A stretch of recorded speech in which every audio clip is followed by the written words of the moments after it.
भारत में बहुमत राजनीतिक बहुमत नहीं है। भारत में बहुमत पैदा होता है, ये बनाया नहीं जाता।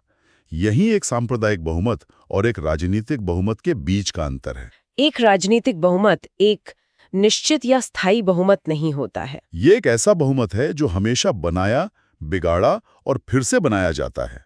एक सांप्रदायिक बहुमत अपनी प्रवृत्ति में निश्चित एक स्थायी बहुमत है। कोई इसे नष्ट तो कर सकता है, लेकिन कोई इसे बदल नहीं सकता। ये शब्द थे डॉक्टर बी.आर. अम्बेडकर के। और आज हमारी पूरी चर्चा कह सकते हैं इन्हीं शब्दों के इर्द गिर्द घूमेगी।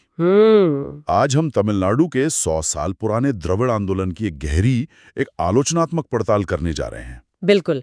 अक्सर हम आरएसएस के 100 साल की बात तो सुनते हैं, राष्ट्रीय मीडिया में खूब चर्चा होती है। हाँ, लेकिन वैचारिक रूप से जो उसके ठीक दूसरी तरफ खड़ा है, उस आंदोलन पर उतनी बात नहीं होती। तो आज की हमारी ये जो चर्चा है, ये आउटलुक में छपे एक लेख पर आधारित है।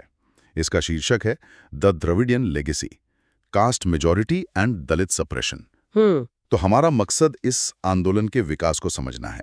कैसे एक आंदोलन जो दलितों और हाशिए के समूहों को शामिल करने के वादे के साथ शुरू हुआ और बाद में, जैसा कि लेख दावा करता है, वो तमिलनाडु में एक जातिगत बहुमत का हथियार बन गया और दलितों के दमन का कारण बना।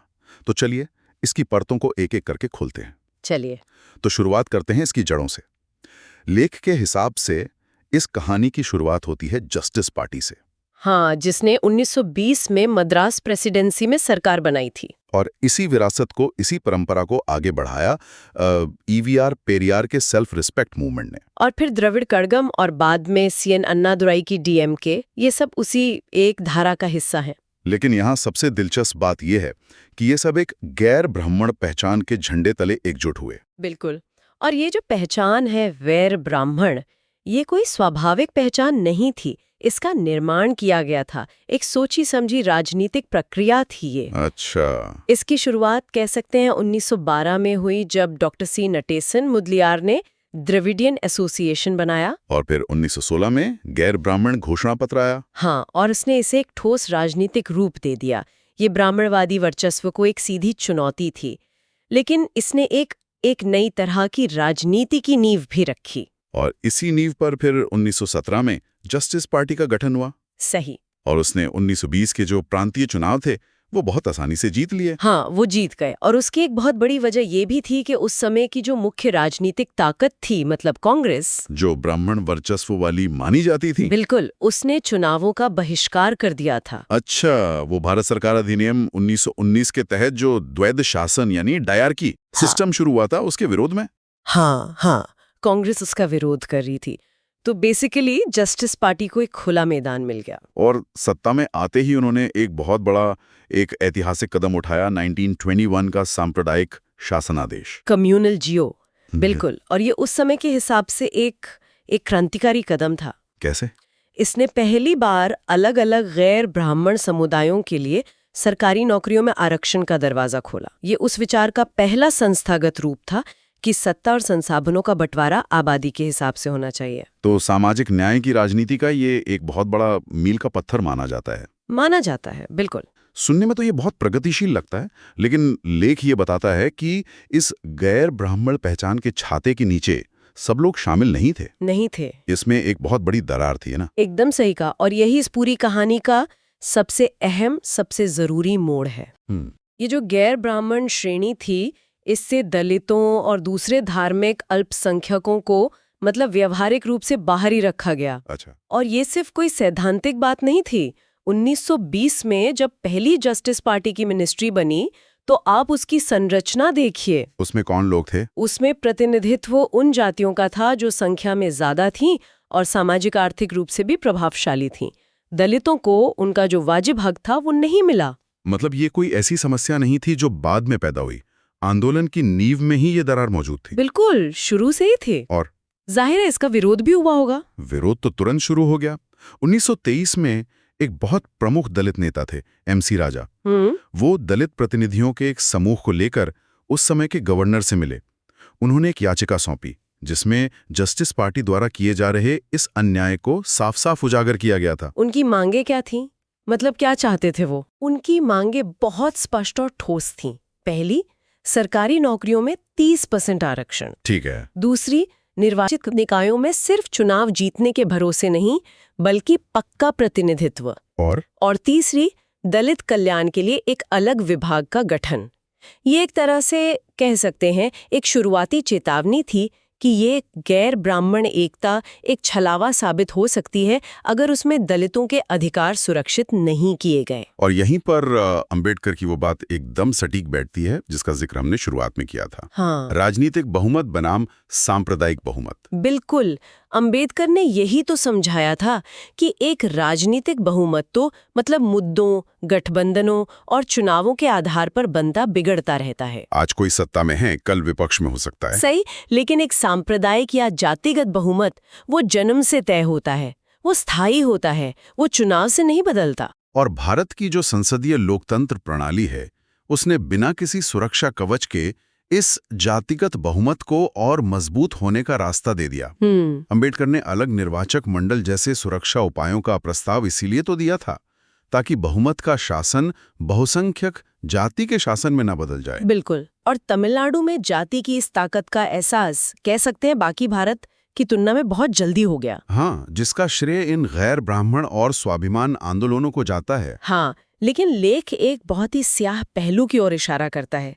पिछले 100 वर्षों में तमिलनाडु के दलितों के खिलाफ जो हिंसा हुई है, उसकी तीव्रता और उसका दायरा वो इसी गैर ब्राह्मण ज्ञानोदय का एक बहुत क्रूर प्रमाण है। इसका मतलब क्या हुआ? मतलब जब उन्हें अपनी जातिगत ताकत का एहसास हुआ तो उसका इस्तेमाल कमजोरों को, दलितों को दबाने के लिए किया गया। तो जब सत्ता एक जातिगत बहुमत के हाथ में आ गई तो इसका असर जमीन पर कैसा दिखा?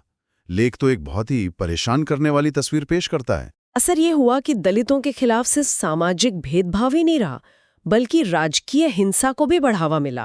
राजकीय हिंसा मतलब राज्य की मशीनरी, खासकर पुलिस का इस्तेमाल दलितों को दबाने के लिए होने लगा। बाप रे। और इसके उदाहरणों की एक बहुत लंबी और दुखद सूची है। 1957 के मुदुकुलथुर दंगों से लेकर 1999 के थामेरापरानी नरसंहार तक, जिसमें पुलिस पर आरोप लगा था कि उन्होंने प्रदर्शनकारियों को नदी में धकेलकर मार डाला था। हाँ, और ये कोई पुरानी बात नहीं है। 2023 की क्राइम इन इंडिया रिपोर्ट भी यही बताती है कि ये सिलसिला आज भी जारी है। ये सिर्फ अलग अलग घटनाएं नहीं है ना, लेख एक पैटर्न की ओर इशारा कर रहा है। एक पैटर्न है, बिल्कुल। ऐसा लगता है हर दशक में एक बड़ी घटना हुई जिसने इस तनाव को सतह पर ला दिया। 1968 का किल वैन माणी नरसंहार, जहां 44 दलित खेतीहर मजदूरों को जिंदा जला दिया गया था। फिर 1978 में विल्लुपुरम की हिंसा, 1995 में कोडियानकुलम में तो पुलिस ने एक पूरे दलित गांव पर हमला कर दिया था। फिर 1997 में मेलावा लहू, जहां एक दलित पंचायत अध्यक्ष समेत 6 लोगों की बेरहमी से हत्या कर दी गई। ये लिस्ट तो बहुत लंबी है। बहुत लंबी और बहुत दर्दनाक है। और यहाँ राज्य की भूमिका, मतलब पुलिस और प्रशासन का जो किरदार है, वो सवालों के घेरे में है। वो कैसे? लेख एक बहुत महत्वपूर्ण तुलना करता है। 1957 के मुदुकुलथुर दंगों में उस समय की कामराज सरकार ने प्रभावशाली नेता मुथुरमलिंगा थेवर को गिरफ्तार किया था और पुलिस ने दंगों को रोकने में कुछ हद तक निष्पक्ष भूमिका निभाई। लेकिन बाद की घटनाओं में, खासकर द्रविड़ पार्टियों के सत्ता में आने के बाद, पुलिस ने अपराध रोकने के बजाय अक्सर अपराधियों का साथ दिया। लेख में एक बहुत तीखी टिप्पणी है कि विधानसभाएं और संसद ये गांवों की जाति पंचायतों का ही एक बड़ा रूप बन गए हैं। हाँ। और पुलिस जातिगत हिंदुओं की भाड़े की सेना। ये तो बहुत गंभीर आरोप है। ये बहुत गंभीर आरोप है और यही लेख का केंद्रीय तर्क भी है कि लोकतांत्रिक संस्थाएं ही जाति के वर्चस्व का औजार बन गईं। बिल्कुल, जब कानून बनाने वाले और कानून लागू करने वाले दोनों एक ही जातिगत समूह के हितों का प्रतिनिधित्व करने लगे तो लोकतंत्र का जो मूल स्तंभ, कानून के सामने समानता, वो अपने आप ढह जाता है। और अब तो अत्याचार के नए और ज्यादा भयावह रूप सामने आ रहे हैं। 2022 में वेंगई बायल गांव की घटना, ये तो मतलब अविश्वसनीय रूप से भयावह है। हाँ। दलितों के पीने के पानी की टंकी में मानव मल मिला दिया गया। ये सिर्फ शारीरिक हिंसा नहीं है, ये किसी समुदाय की आत्मा पर हमला है। उनके अस्तित्व को ही अपमानित करने की कोशिश है। और 2023 में नांगुनेरी में जो हुआ वो भी उतना ही भयानक है। वो क्या था? एक दलित स्कूली छात्र को उसके जाति हिंदू सहपाठी ने सिर्फ इसलिए बेरहमी से काट डाला क्योंकि उसने परीक्षा में ज्यादा अंक हासिल किए थे। एक बच्चे ने दूसरे बच्चे को सिर्फ इसलिए। हाँ, ये दिखाता है कि ये जहर समाज की कितनी गहरी नसों तक, यहाँ तक कि बच्चों तक पहुंच चुका है। और ये सब उस राज्य में हो रहा है जिसे हम सामाजिक न्याय का गढ़ कहते हैं। ये सुनना भी मुश्किल है। चलिए अब आज के दौर में आते हैं। हम द्रविड़ मॉडल की बहुत तारीफ सुनते हैं, स्वास्थ्य, शिक्षा। सामाजिक सूचकांकों में तमिलनाडु देश के लिए एक मिसाल है, इसमें कोई शक नहीं है। लेकिन लेख इस मॉडल पर भी एक बड़ा सवाल खड़ा करता है। हाँ, कलायरसन ए और विजय भास्कर एम अपनी किताब द ड्रिविडियन मॉडल में, जिसका जिक्र लेख में है, यही बात कहते हैं। वो क्या कहते हैं? वो मानते हैं कि एक सदी के आंदोलन और आधी सदी से ज्यादा की संस्थागत नीतियों ने स्वास्थ्य और शिक्षा जैसी सार्वजनिक सेवाओं तक आम लोगों की पहुंच को आसान बनाया है। ये तो अच्छी बात है। लेकिन वो ये भी कहते हैं कि द्रविड़ राजनीति में दरारें भी साफ दिखाई देती हैं। तो क्या इसका मतलब ये है कि ये मॉडल आर्थिक और सेवा वितरण का तो है, लेकिन सामाजिक बराबरी के स्तर पर ये उतना सफल नहीं रहा? लेख तो यही तर्क देता है। क्या विकास का फायदा सबको बराबर नहीं मिला? इसका एक बहुत अच्छा उदाहरण है। जब दलित सरकारी नौकरियों में पदोन्नति में आरक्षण या ऑनर क्राइम को रोकने के लिए एक विशेष कानून बनाने की मांग करते हैं, तो वर्तमान डीएमके सरकार क्या करती है? क्या करती है? वो आयोग नियुक्त कर देती है। अच्छा। ये इन मांगों को टालने या कमजोर करने की एक बहुत पुरानी और आजमाई हुई रणनीति है। इससे लगता है कि सरकार गंभीर है, लेकिन असल में कुछ ठोस होता नहीं है। और ये बहिष्कार सिर्फ नीतियों तक सीमित नहीं है, ये प्रतीकों में भी झलकता है। बिल्कुल, प्रतीक अक्सर हांसिकता का सबसे बड़ा सबूत होते हैं। लेख में एक और दिलचस्प किस्सा है। जब दलितों ने जस्टिस पार्टी सरकार से परिया और पंचामा जैसे अपमानजनक शब्दों के इस्तेमाल पर प्रतिबंध लगाने के लिए कहा और जनगणना में उन्हें द्रविड़ या आदि द्रविड़ के रूप में दर्ज करने की मांग की, तो जस्टिस पार्टी ने बड़ी अनिच्छा से बहुत नानुकूर के बाद ये मांग मानी। हाँ, और सबसे खास बात ये थी कि वे दलितों को आदि द्रविड़ यानी प्राचीन द्रविड़ या मूल द्रविड़ नहीं कहना चाहते थे। क्यों? क्योंकि ये शब्द स्वीकार करना इस बात को स्वीकार करने जैसा होता कि दलित ही इस भूमि के मूल निवासी हैं और बाकी सब बाद में आए। ये झिझक, ये बहुत कुछ कहती है। ये द्रविड़ आंदोलन के भीतर की उस गहरी मानसिकता को दिखाता है कि वे सामाजिक हायरार्की में दलितों को अपने बराबर या अपने से ऊपर का दर्जा देने को तैयार नहीं थे। और ये झिझक आज भी कायम है। लेख इस बात पर खत्म होता है कि आदि द्रविड़ शासनादेश के 100 साल बाद भी आज भी तमिलनाडु के सरकारी रिकॉर्ड में परिया शब्द का उपयोग किया जाता है। क्या? जो एक कानूनी रूप से प्रतिबंधित और अपमानजनक शब्द है। हाँ। ये एक छोटी सी बात लग सकती है, लेकिन ये उस गहरी जड़ें जमा चुकी मानसिकता का प्रतीक है जो बदलने को तैयार नहीं है। तो आज की इस गहरी पड़ताल से कुछ मुख्य बातें सामने आती हैं। पहली, द्रविड़ आंदोलन एक गैर ब्राह्मण मोर्चे के रूप में शुरू हुआ, पर उसने बहुत जल्द दलितों को अपने दायरे से बाहर कर दिया।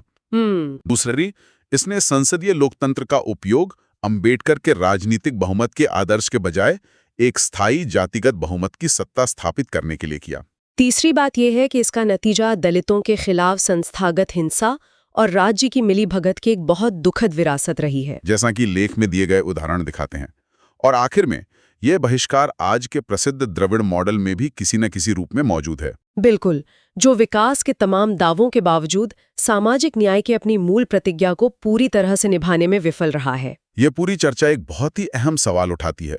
स्रोत बताते हैं कि एक तरह की सामाजिक हायरार्की यानी ब्राह्मणवादी व्यवस्था से लड़ने के लिए पैदा हुआ आंदोलन आखिरकार एक दूसरी हायरार्की मतलब जातिगत बहुमत की व्यवस्था को बनाने और मजबूत करने वाला बन गया। ये हमें इस बात की गंभीर जांच करने पर मजबूर करता है कि सामाजिक न्याय आंदोलनों के भीतर सत्ता कैसे काम करती है। बिल्कुल, क्या होता है जब कल का उत्पीड़ित समूह आज सत्ता में आकर खुद उत्पीड़क बन जाता है, और इस चक्र को टूटने से कौन से तंत्र रोक सकते हैं?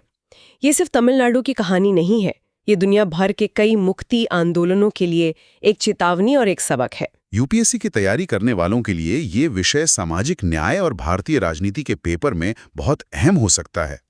इस विषय पर और जानकारी के लिए या अपने सवाल पूछने के लिए कृपया लाइक, सब्सक्राइब और कमेंट करें।